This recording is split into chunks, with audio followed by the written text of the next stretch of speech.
ఓం శాంతి 16/2/2024 మధురమైన పిల్లలు, ఇప్పుడు అశరీరులుగా అయి ఇంటికి వెళ్ళాలి. అందుకే ఎప్పుడైనా ఎవరితోనైనా మాట్లాడేటప్పుడు ఆత్మా సోదరునిగా భావిస్తూ మాట్లాడండి. దేహీ అభిమానులుగా ఉండేందుకు కృషి చేయండి.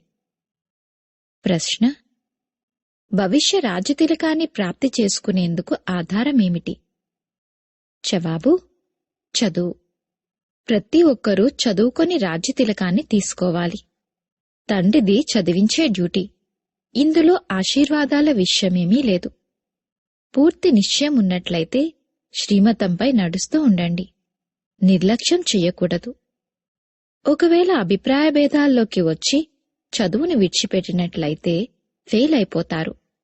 అందుకే బాబా అంటారు, మధురమైన పిల్లలు, మీపై మీరు దయ చూపించుకోండి.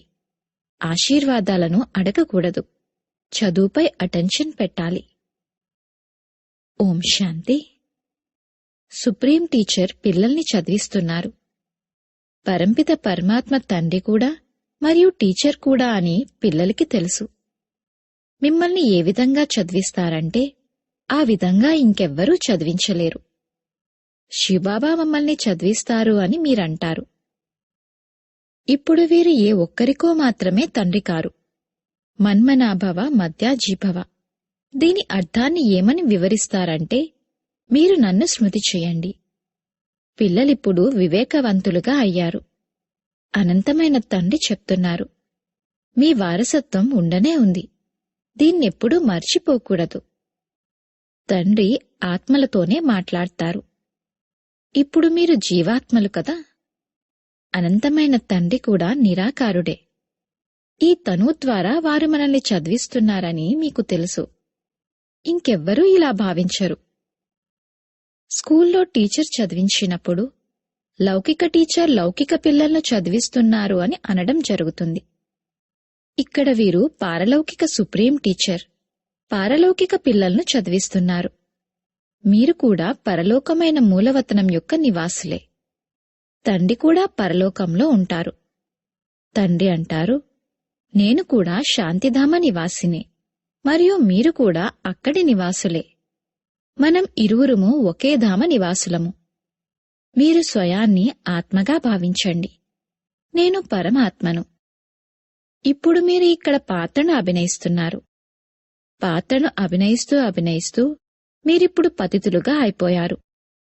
ఇదంతా అనంతమైన స్టేజ్. ఇందులోనే ఆట జరుగుతుంది. ఈ సృష్టి అంతా కర్మక్షేత్రం. ఇందులో ఆట జరుగుతూ ఉంది. ఇది అనంతమైన ఆట అని, ఇందులో పగలు మరియు రాత్రి కూడా ఉంటాయని కూడా కేవలం మీకే తెలుసు. సూర్యుడు మరియు చంద్రుడు ఎంతటి అనంతమైన ప్రకాశాన్ని ఇస్తారు. ఇది అనంతమైన విషయం. ఇప్పుడు మీకు జ్ఞానం కూడా ఉంది. రచయితయే వచ్చి రచయిత మరియు రచనల ఆది మధ్యాంతాల పరిచయాన్ని ఇస్తారు. తండ్రి అంటారు, మీకు రచన యొక్క ఆది మధ్యాంతాల రహస్యాన్ని వినిపించడానికి వచ్చాను. ఇది పాఠశాల. చదివించేవారు అభోక్త. నేను అభోక్తను అని ఈ విధంగా ఇంకెవ్వరూ అనరు. అహ్మదాబాద్లో ఒక సాధువు ఇలా అనేవారు. కాని తరువాత అతని మోసం పట్టుబడింది. ఈ సమయంలో మోసాలు కూడా ఎన్నో వెలువడుతున్నాయి. వేషధారులు ఎంతో మంది ఉన్నారు. వీరికైతే ఏ వేషమూ లేదు. మనుషులు శ్రీకృష్ణుడు గీతను వినిపించారు అని భావిస్తారు. మరి ఈరోజు ఎంతమంది శ్రీకృష్ణులు తయారయ్యారు? వాస్తవానికి ఇంతమంది శ్రీకృష్ణులు ఉండరు. ఇక్కడైతే మిమ్మల్ని శివబాబా వచ్చి చదివిస్తారు. ఆత్మలకు వినిపిస్తారు. మీకు పదే పదే చెప్పడం జరిగింది. స్వయాన్ని ఆత్మగా భావిస్తూ సోదరులకు వినిపించండి. బాబా జ్ఞానాన్ని మేము సోదరులకు వినిపిస్తున్నాము అని బుద్ధిలో ఉండాలి. పురుషులైనా లేక స్త్రీలైనా ఇరువురూ సోదరులే. అందుకే తండ్రి అంటారు, మీరందరూ నా వారసత్వానికి హక్కుదారులు. మామూలుగానైతే స్త్రీలకు వారసత్వం లభించదు. ఎందుకంటే వారు అత్తవారింటికి వెళ్ళాలి. ఇక్కడైతే అందరూ ఆత్మలే. అశరీరులుగా అయి ఇంటికి వెళ్ళాలి. ఇప్పుడు మీకు ఏ జ్ఞానరత్నాలైతే లభిస్తున్నాయో అవి అవినాశీ రత్నాలుగా అయిపోతాయి. ఆత్మయే జ్ఞానసాగరంగా అవుతుంది కదా. ఆత్మయే అన్నీ చేస్తుంది. కాని మనుషులకు దేహాభిమానం ఉన్న కారణంగా దేహీ అభిమానులుగా అవ్వరు. ఇప్పుడు మీరు దేహీ అభిమానులుగా అయి ఒక్క తండ్రిని స్మృతి చేయాలి. ఎంతో కొంత శ్రమించాలి కదా. లౌకిక గురువుని ఎంతగా తలుచుకుంటారు? విగ్రహాన్ని పెట్టుకుంటారు. శివుని చిత్రమెక్కడా? ఈ మనుషుల చిత్రమెక్కడా? రాత్రికి పగలుకి ఉన్నంత తేడా ఉంది. వారు గురువు ఫోటోను వేసుకుంటారు. పతులకు అలా ఇతరుల ఫోటోను వేసుకోవడం నచ్చదు. అయితే శివుని చిత్రాన్ని ధరించినట్లయితే అది అందరికీ నచ్చుతుంది. ఎందుకంటే వారైతే పరమపిత కదా. వారి చిత్రమైతే ఉండాలి. వీరు కంఠహారంగా తయారు చేసేవారు. మీరు రుద్రమాలలోని మనులుగా అవుతారు. వాస్తవానికి ప్రపంచమంతా రుద్రమాల కూడా, అలాగే ప్రజాపిత బ్రహ్మ యొక్క మాల కూడా. పైన వంశవృక్షం ఉంది. అది హద్దులోని వంశవృక్షం. ఇది అనంతమైనది. మనుష్యమాత్రులెవరైతే ఉన్నారో ఇది వారందరి మాల. ఆత్మ ఎంత చిన్నని బిందువు, చాలా చిన్నని బిందువు. ఇలా బిందువులను పెడుతూ పోతే లెక్కలేనంత అవుతాయి. లెక్క పెడుతూ అలసిపోతారు. కాని చూడండి, ఆత్మల వృక్షం ఎంత చిన్నగా ఉంది. బ్రహ్మతత్వంలో చాలా కొద్ది స్థానంలో ఉంటుంది. వారు మళ్లీ పాత్ర అభినయించటానికి ఇక్కడికి వస్తారు. ఇక్కడ ఎంత పెద్ద ప్రపంచముంది. ఏరోప్లేన్లలో ఎక్కడికెక్కడికో వెళ్తారు. అక్కడ మళ్లీ ఈ విమానాలు మొదలైన వాటి అవసరం ఉండదు. అక్కడ ఆత్మల చిన్నని వృక్షముంది. ఇక్కడ మనుషుల వృక్షం ఎంత పెద్దగా ఉంది. వీరంతా ప్రజాపిత బ్రహ్మకు సంతానం. వీరినే కొందరు ఆడమ్మని, కొందరు ఆదిదేవని అంటారు. స్త్రీ పురుషులైతే తప్పకుండా ఉన్నారు. మీది ప్రవృత్తి మార్గం. నివృత్తి మార్గంలో ఆట ఉండదు. ఒక చేత్తో ఏం జరుగుతుంది? 2 చక్రాలు కావాలి. ఇరువురూ ఉంటే పరస్పరం రేస్ చేసుకుంటారు. రెండో చక్రం తోడివ్వకపోతే డీలా అయిపోతారు. కాని అలా ఒకరి కారణంగా నిలిచిపోకూడదు. మొట్టమొదట పవిత్ర ప్రవృత్తి మార్గం ఉండేది. ఆ తరువాత అపవిత్ర ప్రవృత్తి మార్గం ఉంటుంది. కిందకు పడుతూనే ఉంటారు. ఈ వృక్షం ఎలా పెరుగుతుంది, ఏ విధంగా ఎడిషన్ అవుతూ ఉంటుంది అనేది మీ బుద్ధిలో మొత్తం జ్ఞానమంతా ఉంది. ఇటువంటి వృక్షాన్ని ఎవ్వరూ తయారు చేయలేరు. ఎవరి బుద్ధిలోనూ రచయిత మరియు రచనల ఆదిమధ్యాంతాల జ్ఞానం లేనేలేదు. అందుకే బాబా అన్నారు, ఇలా రాయండి, మేము రచయిత ద్వారా రచయిత మరియు రచనల జ్ఞానం యొక్క అంతమును పొందాము. వారికి రచయితను గురించి తెలియదు, అలాగే రచన గురించి తెలియదు. ఒకవేళ ఈ జ్ఞానం పరంపరగా నడుస్తూ వచ్చినట్లయితే మరి దీన్ని ఎవరైనా తెలియజేయాలి కదా.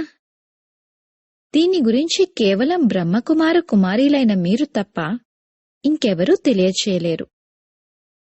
బ్రాహ్మణులైన మనల్ని పరంపిత పరమాత్మ చదివిస్తారని మీకు తెలుసు. బ్రాహ్మణులైన మనది ఉన్నతోన్నతమైన ధర్మం. చిత్రాన్ని కూడా తప్పకుండా చూపించవలసి ఉంటుంది. చిత్రాలు లేకుండా ఎప్పుడూ బుద్ధిలో కూర్చోదు. చిత్రాలు చాలా పెద్ద పెద్దగా ఉండాలి. వెరైటీ ధర్మాల వృక్షం ఎలా పెరుగుతుంది అనేది కూడా అర్థం చేయించారు. ఇంతకుముందు ఆత్మ అయిన మనమే పరమాత్మ, పరమాత్మయే ఆత్మ అని అనేవారు. ఇప్పుడు తండ్రి దీని అర్థాన్ని కూడా తెలియజేశారు. ఈ సమయంలో మనమే బ్రాహ్మణులుగా ఉన్నాము. మళ్లీ మనమే దేవతలుగా కొత్త ప్రపంచంలో అవుతాము. ఇప్పుడు మనం పురుషోత్తమ సంగంయుగంలో ఉన్నాము. అనగా ఇది పురుషోత్తములుగా తయారయ్యే సంగంయుగం. రచయిత మరియు రచన యొక్క అర్థాన్ని, హంసో యొక్క అర్థాన్ని, దీన్నంతటినీ మీరు అర్థం చేయించవచ్చు. ఓం అనగా మొదట నేను ఆత్మను, ఆ తరువాత ఈ శరీరం. ఆత్మ అవినాశి మరియు ఈ శరీరం వినాశి. మనం ఈ శరీరాన్ని ధారణ చేసి పాత్రను అభినయిస్తాము. దీన్నే ఆత్మాభిమానులుగా ఉండడము అని అంటారు. ఆత్మ అయిన మనం ఫలానా పాత్రను అభినయిస్తాము. ఆత్మ అయిన మనం ఇది చేస్తాము. ఆత్మ అయిన మనం పరమాత్ముని పిల్లలము. ఇది ఎంత అద్భుతమైన జ్ఞానం! ఈ జ్ఞానం కేవలం తండ్రిలోనే ఉంది. అందుకే తండ్రినే పిలుస్తారు. తండ్రి జ్ఞానసాగరుడు. వారితో పోలిస్తే అజ్ఞానసాగరం కూడా ఉంది. అర్ధకల్పం జ్ఞానం, అర్ధకల్పం అజ్ఞానం. జ్ఞానం గురించి ఎవ్వరికీ తెలియనే తెలియదు. జ్ఞానమనగా రచయిత ద్వారా రచనను తెలుసుకోవడం. కావున తప్పకుండా రచయితలోనే జ్ఞానముంది కదా. అందుకే వారిని రచయిత అని అనడం జరుగుతుంది. రచయితయే ఈ రచనను రచించారని మనుషులు భావిస్తారు. తండ్రి అర్థం చేయిస్తారు. ఇది అనాదిగా తయారు చేయబడిన ఆట. పతిత పావన రండి అని అంటారు. మరి వారిని రచయిత అని ఎలా అంటారు? ప్రళయం జరిగి మళ్లీ రచిస్తే అప్పుడు రచయిత అని అంటారు. తండ్రైతే పతిత ప్రపంచాన్ని పావనంగా తయారు చేస్తారు. కావున ఈ మొత్తం విశ్వం యొక్క వృక్షమేదైతే ఉందో దాని ఆది మధ్యాంతాలను గురించి మధురాతి మధురమైన పిల్లలకే తెలుసు. ఏ విధంగా తోటమాలికి ప్రతి బీజము మరియు వృక్షం గురించి తెలిసి ఉంటుంది కదా. బీజాన్ని చూడగానే మొత్తం వృక్షమంతా బుద్ధిలోకి వచ్చేస్తుంది. అలాగే వీరు మానవాళికి, మనుష్య సృష్టికి బీజము. వీరి గురించి ఎవ్వరికీ తెలియదు. పరంపిత పరమాత్మ సృష్టికి బీజరూపుడు, సచ్చిత్ ఆనంద స్వరూపుడు, సుఖము, శాంతి, పవిత్రతల సాగరుడు అని గానం చేస్తారు కూడా. ఈ జ్ఞానమంతా పరంపిత పరమాత్మ ఈ శరీరం ద్వారా ఇస్తున్నారని మీకు తెలుసు. మరి తప్పకుండా ఇక్కడికి వస్తారు కదా. పతితులను పావనులుగా ప్రేరణ ద్వారా ఎలా తయారు చేస్తారు? కావున తండ్రి ఇక్కడికి వచ్చి అందర్నీ పావనంగా తయారు చేసి తీసుకువెళ్తారు. ఆ తండ్రే మీకీ పాఠాన్ని చదివిస్తున్నారు. ఇది పురుషోత్తమ సంగమ యుగము. పురుషులు తమో ప్రధానుల నుండి శ్రేష్ఠ సతోప్రధానులుగా ఏ విధంగా అవుతారు అన్న దానిపై మీరు భాషణ కూడా చేయవచ్చు. మీ వద్ద టాపిక్లైతే ఎన్నో ఉన్నాయి. ఇది పతిత తమో ప్రధాన ప్రపంచం. ఇది సతోప్రధానంగా ఎలా తయారవుతుంది అన్నది కూడా అర్థం చేసుకోదగిన విషయం. మున్ముందు మీ ఈ జ్ఞానాన్ని వింటారు. ఒకవేళ దీన్ని వదిలి వెళ్లిపోయినా కాని మళ్లీ వస్తారు. ఎందుకంటే గతి సద్గతులు లభించే దుకాణం ఇదొక్కటే. సర్వుల సద్గతిదాత ఒక్క తండ్రేనని మీరు చెప్పవచ్చు. వారిని శ్రీశ్రీ అని అంటారు. శ్రేష్ఠాతి శ్రేష్టమైన వారు పరంపిత పరమాత్మ. వారు మనల్ని శ్రేష్టంగా తయారు చేస్తారు. సత్యుగం శ్రేష్టమైనది, కలియుగం భ్రష్టమైనది. భ్రష్టాచారముంది అని అంటారు కూడా, కాని స్వయాన్ని ఆ విధంగా భావించరు. పతిత ప్రపంచంలో శ్రేష్ఠులు ఒక్కరు కూడా లేరు. ఆ శ్రీశ్రీ ఎప్పుడైతే వస్తారో అప్పుడు వారు వచ్చి శ్రీ శ్రేష్టంగా తయారు చేస్తారు. శ్రీ టైటిల్ సత్యుగ ఆదిలో దేవతలకు ఉండేది. ఇక్కడైతే అందర్నీ శ్రీశ్రీ అనేస్తారు. వాస్తవానికి శ్రీ అన్న పదం పవిత్రతకు సంబంధించినది. ఇతర ధర్మాల వారెవ్వరూ తమను తాము శ్రీ అని అనుకోరు. శ్రీ పోప్ అని అంటారా? ఇక్కడైతే అందర్నీ అలా అంటూ ఉంటారు. ముత్యాలను గ్రోలే హంసలెక్కడా, అశుద్ధమైన వాటిని తినే కొంగలెక్కడా? తేడా అయితే ఉంది కదా. ఈ దేవతలు పుష్పాలు. అది అల్లా యొక్క పుష్పాల తోట. తండ్రి మిమ్మల్ని పుష్పాలుగా తయారు చేస్తున్నారు. ఇకపోతే పుష్పాల్లో వెరైటీ ఉంది. అన్నింటికన్నా మంచి పుష్పం కింగ్ ఫ్లవర్. ఈ లక్ష్మీనారాయణలను కొత్త ప్రపంచం యొక్క రాజు మరియు రాణి పుష్పాలు అని అంటారు. పిల్లలైన మీకు ఆంతరిక సంతోషముండాలి. ఇందులో బాహ్యంగా చేసేదేమీ ఉండదు. ఈ లైట్లు మొదలైనవి వెలిగించడం వెనుక కూడా అర్థం ఉండాలి. శివజయంతి నాడు వెలిగించాలా లేక దీపావళి నాడా? దీపావళి నాడు లక్ష్మిని ఆహ్వానిస్తారు. ఆమె నుండి ధనం అడుగుతారు. బండారాను నింపేవారైతే శివబోలా భండారి. శివబాబా ద్వారా మనకు తరగని ఖజానాలు నిండుతాయని మీకు తెలుసు. ఈ జ్ఞానరత్నాలే ధనం. అక్కడ కూడా మీ వద్ద అపారమైన ధనం ఉంటుంది. కొత్త ప్రపంచంలో మీరు సుసంపన్నులుగా అయిపోతారు. సత్యుగంలో లెక్కలేనన్ని వజ్రవైడూర్యాలుండేవి. మళ్ళీ అవే ఉంటాయి. మనుషులు తికమక పడతారు. ఇవన్నీ అంతమైపోతాయి కదా, మళ్ళీ ఎక్కడి నుండి వస్తాయి అని తికమక పడతారు. గనులు ఖాళీ అయిపోయాయి, పర్వతాలు బద్దలైపోయాయి. కావున అవి మళ్ళీ ఎలా వస్తాయి? మీరు చెప్పండి. చరిత్ర పునరావృతమవుతుంది కదా. ఏవేవైతే ఉండేవో అవి మళ్ళీ పునరావృతమవుతాయి. పిల్లలైన మీరు స్వర్గానికి యజమానులుగా అవ్వటానికి పురుషార్థం చేస్తున్నారు.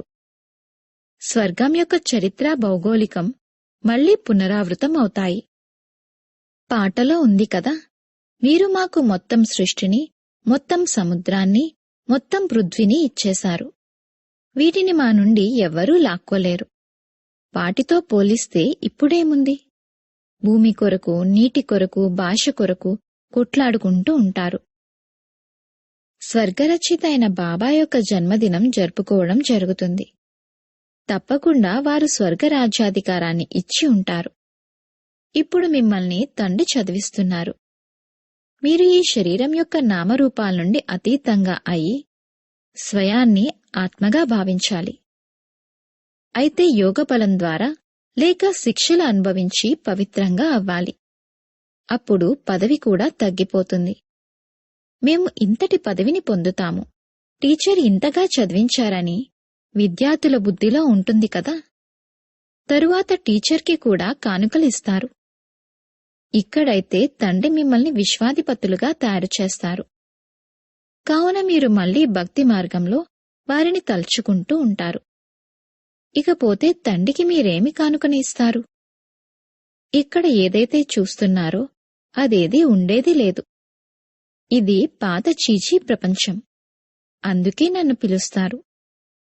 తండ్రి మిమ్మల్ని పతితుల నుండి పావనులుగా తయారు చేస్తారు. ఈ ఆటని స్మృతి చేయాలి. నాలో రచన యొక్క ఆది మధ్యాంత జ్ఞానముంది.